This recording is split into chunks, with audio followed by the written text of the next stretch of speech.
Is there a new alliance on the horizon to take on the likes of NATO and the EU? Some say the group of CRINKs nations, China, Russia, Iran, and North Korea, are growing ever closer and pose a greater threat to the West.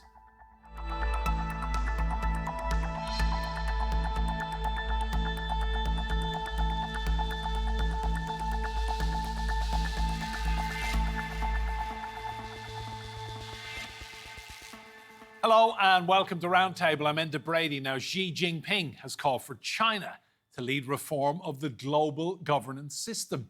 Vladimir Putin says a multipolar world is now a reality. But can Xi and Putin, along with Iran and North Korea, really counter the West and impact the existing world order? Iran supplying drones to Russia. Russia pumping oil and gas to China. And North Korea exporting arms and troops into Russia. It's an unofficial alliance known as CRINKs. China, Russia, Iran and North Korea, all unified by their opposition to the West. In response, NATO is building closer ties with allies in the Pacific. Senior officials from Australia, New Zealand, South Korea and Japan attending a NATO meeting for the first time this year. Russia working together with North Korea, Iran and China is not only threatening Europe, it threatens peace and security, yes, here in Europe, but also in the Indo-Pacific and in North America. As Donald Trump starts his second term, will his administration try to disrupt the CRINKs alliance? He previously blamed the Biden administration for letting them get too close. Look at what these stupid people have done. They've allowed Russia, China, Iran, North Korea, and others to get together in a group. This is impossible to think. The world today stands at a crossroads with the status quo uprooted and alliances shifting. What will we see emerge from this new world order? Well, let's meet our guests. Joining me from Washington, D.C., we have Bennett, author and lecturer in international affairs at George Washington University and the American University. Also in Washington, D.C. is Alex Crowther, Senior Fellow at the Center for European Policy Analysis. In Munich, we have Marina Miron.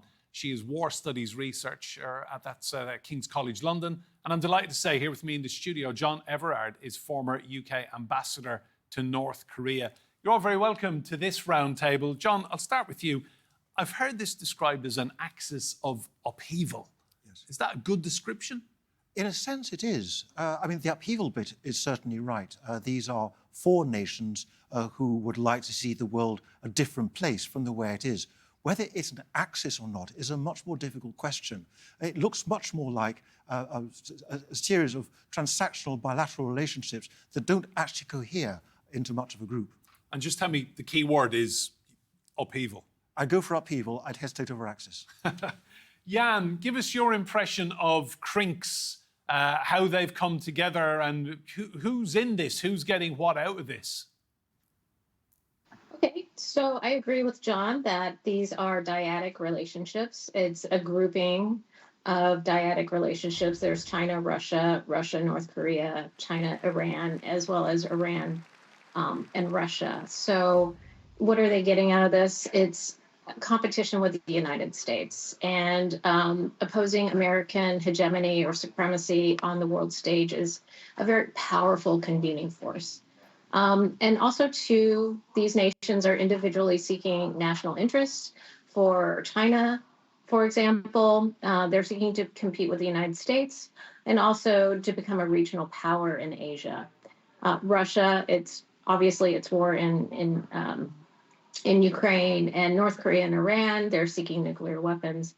So those are the types of objectives these countries are trying to achieve individually and through these bilateral relationships. Marina, very powerful countries, big egos, very powerful men. Who's the power player here? Who's got the most kind of influence? Well, it is very difficult to say. It looks like China has a lot of influence because Iran is dependent on China. China has also influence on North Korea, and it's talking to North Korea from more of a power position. Also, Kim Jong-un doesn't really like this. Russia and China, again, difficult to establish, but again, Russia is dependent now on Chinese help. So we could talk about frenemies, and all these four states, they are looking to redefine the international order. But the problem here is, and we have to take that into account, that each of these have a different, somewhat different vision, specifically when it comes to China and Russia, what this new international multipolar order should look like. So we should be very careful throwing them into kind of an axis, into one bucket, and saying they all want the same. Alex, I've heard it said the phrase, my enemy's enemy is my friend. They share a dislike of the United States. Isn't that what's at the heart of this? And that's about it. I've heard the phrase the dark quad here in Washington, D.C., but it is just a grouping of convenience. No one of them trusts the other. I agree that China is the biggest player there, but no one of them is sufficiently powerful on their own, and I don't know that they're powerful enough together to do anything other than cause problems, but they do have the initiative and they are willing to do anything. John, you worked in Pyongyang in North Korea for 2.5 years as British ambassador. Given your experience of North Korea and the leadership there, are you surprised to see them in this grouping, or is this a great opportunity for Kim Jong-un? No, I'm not surprised. They've been wanting to be sucked into this grouping for some time. Their previous attempt to branch out, to become more of a world player, failed spectacularly. They just couldn't hack it. And so they've been trying to reinstate the Cold War, which is, for North Korea is their comfort zone. So being accepted as part of the small, the upheaval gang, if you like, probably suits Kim Jong-un rather well. Is this a big opportunity for him? CRINKs of itself, not so very much. But the relationship with Russia, yes, throws him a lifeline. I mean, his economy was falling apart. He was suffering you don't get approval ratings in North Korea. It's not that kind of society. But there was widespread resentment of his rule.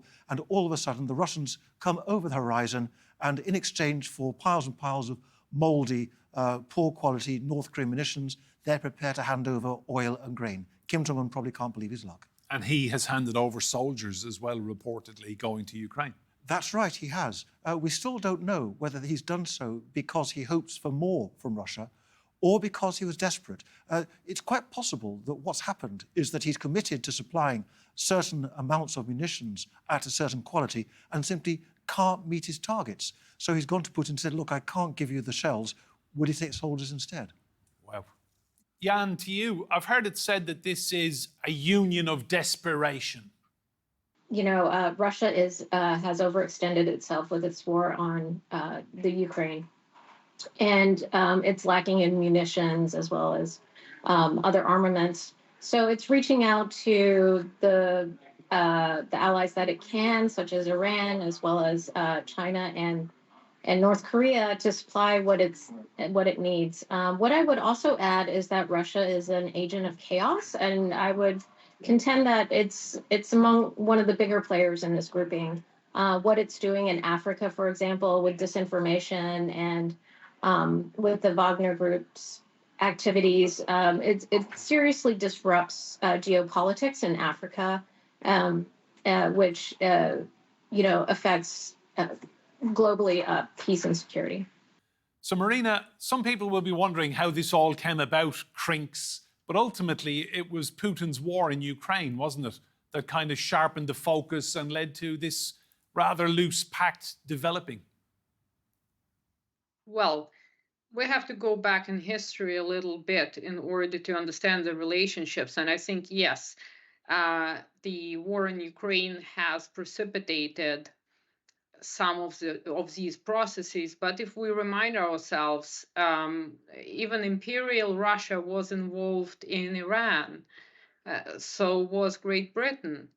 The Soviet Union, again, North Korea, the ties were established long ago. And so this is nothing recent. So you have this prehistory. And now when Western powers were saying Russia is isolated, Russia has been pursuing aggressive diplomacy all over the world, including in those countries like North Korea and Iran, in order to reinforce its position, signing bilateral agreements. So I think to a certain extent, the war in Ukraine has pushed Russia closer to these countries, but the relationship has always been there. There hasn't been a need to fall back on them or to rely on them for certain things like ammunition or artillery systems or drones. And now we are seeing that this cooperation can actually work and can be beneficial for Russia, for China, for Iran, and for North Korea. Alex, to you, how do you think Vladimir Putin feels knowing that for years and years he really didn't need anyone, and now suddenly he's relying on all these other rather disparate countries to help him out?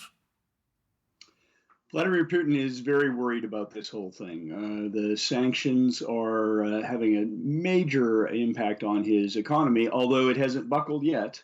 And so he particularly doesn't appreciate essentially becoming a tributary to China. Unfortunately, people were talking about this in the 2010s, where doesn't Russia understand that China is the bigger enemy? Indeed, he has refused to see China as his major competition, instead seeking their embrace. And so he doesn't like it, but it is what it is at this point.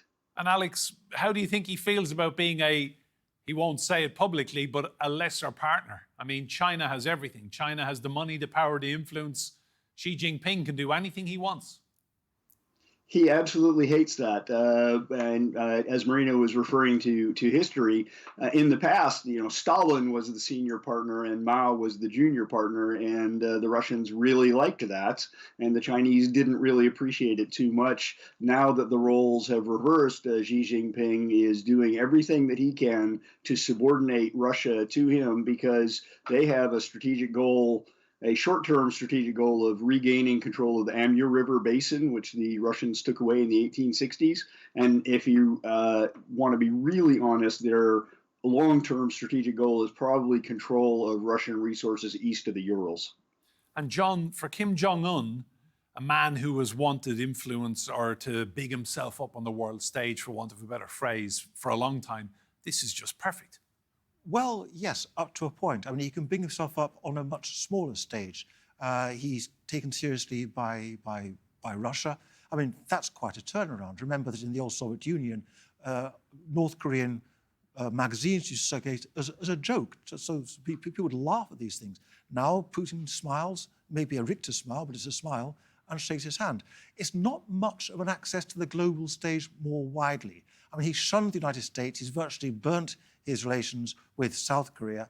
And at the moment, the only people he's talking to are the Russians and the Chinese. Now he's effectively tried to turn his back on China and go with Russia. Beijing has been busy making clear its disapproval of this. And I think when the Ukraine war ends, as it will at some point, and Russia almost inevitably then drops Kim Jong-un like a hot potato, and he goes cap in hand to Beijing again, he's got to get a slap in the face. And John, can I ask, it's so rare to meet someone who has worked for such a long time in North Korea. Were you able to travel outside of Pyongyang and see the country away from what they show the world? Yes. I mean, the rules were, they keep changing, but the rules were that you can travel freely within 35 kilometers of central Pyongyang. So you can visit the collective farms around the capital. And with a permit, you can go anywhere you like. Now, there were places you knew you would never get a permit for, but I've traveled routinely to the East Coast, the West Coast. I went up to the northeastern border. Yes, I got around quite a bit. Just curious to hear that from someone firsthand. Thank you, John. Sure. Jan, to you, January is fast approaching. Donald J. Trump coming into power for a second presidency in the United States. How do you think Donald Trump will view the CRINKs? Because he has relationships with, apart from Iran, all of these leaders he has spent time with in the past. Yes, he has. He has personal relationships with Xi Jinping as well as Putin and Kim Jong-un. What I would say, though, that is American foreign policy towards these countries are different than how Donald Trump expresses his relationships with these individual leaders. Um, he has indicated that he will remain a China hawk. So our strategy towards China will be firm. We're going to raise tariffs. And there's a lot of indication that we will begin to strategically compete with China in ways that China has not seen yet. Marina, how do you think the CRINK nations will be looking at Donald Trump coming back into power next month? Well, that's a great question because nobody really knows what Donald Trump will do, specifically the vague plan of ending the war in Ukraine and what it might entail for Ukraine and for Russia, what kind of concessions will be made. And I think that will be very important for the way that the regional dynamics will be defined, in that, for instance, Donald Trump could go one route, ceding territories or making President Zelensky cede territories to Putin, and use Putin to influence China, to influence North Korea, to influence Iran. And I don't know whether Russia would play that game, but that would be one possible scenario of how this could go, because Donald Trump is a businessman and he's looking to protect American interests. He's looking to be perceived as somebody who ended this war in Ukraine and somebody who is very powerful on the world stage. So it will be interesting to see which route Donald Trump chooses, whether he will side more with Russia or with Ukraine. And I think that will determine then the further course of how the CRINKs will act in their foreign policy. We know that Masoud Pezeshkian is the Iranian president. He's also somewhat more pro-Western than his predecessor. Now, with North Korea, it will be, of course, difficult to predict what is going to happen in that particular corner, but I think there will be also some sort of an attempt to undermine the BRICS alliance. So I think that the only route to that would be to cozy up to Russia in some way or another without looking weak. Alex, give me your impression of how Trump will treat the CRINKs then when he comes to power. Well, as everybody said, and I agree that he is going to be a China hawk, and he is bringing in people into his cabinet who are known China hawks. I believe he will continue to be very confrontational with Iran. Iran is not helping themselves by being super aggressive in places like Lebanon and Gaza. And if Trump is given a choice between Israel and Iran, he'll pick Israel every time. His relationship with Putin is going to be very interesting. In the past, he's been like a fanboy. He's wanted to cuddle up to Putin because he believes that Putin has powers that Trump would like to wield himself.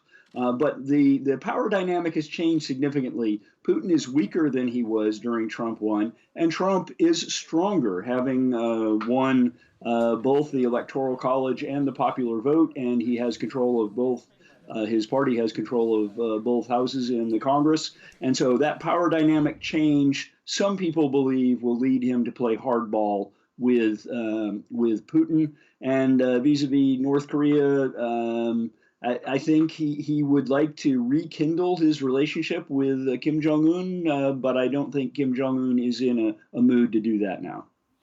John, to you, do you think Donald Trump will take CRINKs seriously and try and develop relationships further with them, or will he just say hands off? I think he will try to. I don't think he'll take them seriously as a group, as an axis, whatever you want to call them. I think he will work bilateral relations, and I think he's likely to be hard on all of them. We've been talking about his possible relations with Putin, and of course, there's the famous quote that he will bring the Ukraine war to an end within a day. But the one hard piece of evidence we have is his telephone call with Putin, about a month ago now, which, if the Washington Post account is to be believed, was pretty tough talking. I mean, Trump reportedly told Putin to not even think about escalating in the next few months, and reminded him that there are plenty of American troops in Europe. That's a veiled threat. And the conversation seems to have gone so badly from Putin's point of view that the Kremlin have been trying to pretend it never took place. They denied this did not happen. They denied it news. happened, that's right, yes. Which, I mean, did the Washington Post make it all up? I leave listeners to make their own minds up. On North Korea, a senior defector, a man called Ryu Gyo, who used to be the number 2 in the North Korean embassy in Cuba, defected last year, has said that Kim Jong-un's game plan is that when Trump is re-elected, fortunately he was, one wonders what might have happened if he wasn't, it would be to cuddle up to Trump and to try to rekindle that relationship in the hope of massive American aid. Now, that doesn't sound like much of a plan to me, and even if Trump picks up the telephone, I'm really not at all sure that he's going to start writing big checks. But that's the North Korean game plan. Jan, to you, just tell me, what do you think CRINKs means for NATO? Are we likely to see, is it a credible, viable military alternative to the North Atlantic Treaty Organization? Not at all. I mean, the CRINKs is an informal grouping. So, and as John and I have said, that these are dyadic relationships. And we just have, it's convenient to put them together. I remember when George W. Bush called them the axis of evil, right? This grouping has existed for a long time, and it's convenient now to call them CRINKs. Will it be able to contest NATO? No, I don't believe so. But, this has spurred, for example, Indo-Pacific democracies to reach out to NATO and to, align against the CRINKs. So that's the kind of reaction that it has spurred. I don't know if it was one that they wanted. Marina, that's a very good point, isn't it? That they're actually driving people closer to NATO. The West is becoming more unified, all off the back of CRINKs coming together. But is it? I mean, if we look at the 32 members of NATO and the fact that it all rests on the consensus, and if we look at the threat perception amongst NATO members, it's not uniform. And if we take into account all the problems with the defense spending, specifically amongst European NATO members, is it really a credible deterrent to so-called CRINKs if we want to group them that way? And I think that from a military perspective, yes, NATO is technologically superior, might be superior in specific domains, but countries like Russia and China and Iran, and they have been showing it throughout the years, are able to operate in the so-called gray zone, whereas they know exactly where our Western weak points are, meaning the decision-making organs. And they try to influence them through their intelligence services, and disinformation campaigns, cyber attacks, and so on and so forth. So I think that is a much bigger threat rather than talking about some sort of military posture, which is used by NATO for deterrent purposes. Alex, should we be concerned about China's interest in Taiwan and the support it would have from its CRINK colleagues if it were to do something in the next year or two? So we do need to worry about China and Taiwan. Jan mentioned 2049, the 100th anniversary of the success in the Chinese Revolution. And Xi wants to take Taiwan by 2049, but he doesn't want to take Taiwan next week. The Chinese military is not ready, and they're still doing the information preparation. The support from the other three powers is not what China is worried about. China is worried about how to survive sanctions, and so they're examining very closely the world's response to Russia's unprovoked invasion of Ukraine and the sanctions that followed that, and they're trying to build mechanisms to ensure that their economy can survive in case they do want to attack Taiwan. But what we need to remember is that all these four governments are illegitimate and fear their own populations more than they fear external powers. And so that's something we need to take into account as well. John, final point to you. CRINKs, is it here to stay, or is this just a short-lived kind of marriage of desperation and convenience? Emphatically the latter. This is not going to weld together into a permanent, powerful bloc. The centrifugal forces amongst the six bilateral relationship between the four actors are simply too great. The differences of approach, the differences of philosophy, and the mutual distrust are simply too deep. This is a 9-day wonder. It'll pass. So you think, time-wise, gone by the end of next year? No good diplomat ever puts a time date on it. Thank you, John. Ever the diplomat. Jan, Marina and Alex, thank you all so much for your insight and input on this one. Remember, you can see more discussion and debate on our YouTube channel. Just search for Roundtable TRT World. But for now, from me, Enda Brady, and all of the team here, goodbye and thank you for watching.